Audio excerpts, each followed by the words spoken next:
માલદીવના રાષ્ટ્રપતિ મુઇઝ્ઝુ પર કાળો જાદુ કરવાના પ્રયાસ થયા. રાજ્યમંત્રી સહિત 3 આરોપીની ધરપકડ. માલદીવમાંથી એક મોટો ઘટનાક્રમ સામે આવ્યો છે. પોલીસે રાષ્ટ્રપતિ મુઇઝ્ઝુ પર કથિત રીતે કાળો જાદુ કરવાના આરોપમાં દેશની સરકારના એક મંત્રીની ધરપકડ કરી છે. સ્થાનિક મીડિયાએ જણાવ્યું કે પોલીસે મુઇઝ્ઝુની નજીક આવવા માટે કાળો જાદુ કરવાના આરોપમાં પર્યાવરણ મંત્રાલયના રાજ્યમંત્રી ફાતિમા શમનાઝની સાથે અન્ય 2 લોકોની ધરપકડ કરી લીધી છે.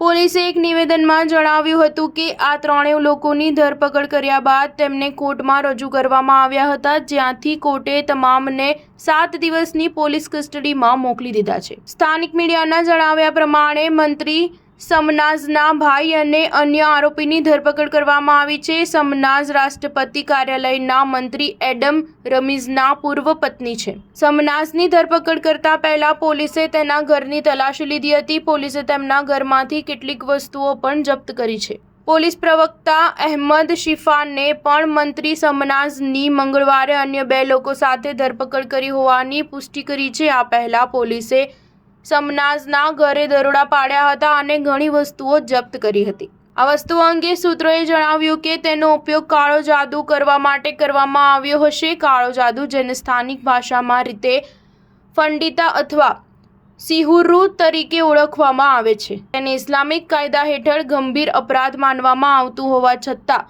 માલદીવમાં એક વ્યાપક માન્યતા છે. મે મહિનામાં પોલીસે સંસદીય ચૂંટણીમાં ભાગ લેનારા સત્તારૂઢ પાર્ટીના સભ્ય પર કાળો જાદુ કરવાના આરોપમાં 60 વર્ષીય વ્યક્તિની ધરપકડ કરવામાં આવી હતી. સ્ટાર ન્યૂઝ 7 હંમેશા સચ્ચાઈની સાથે.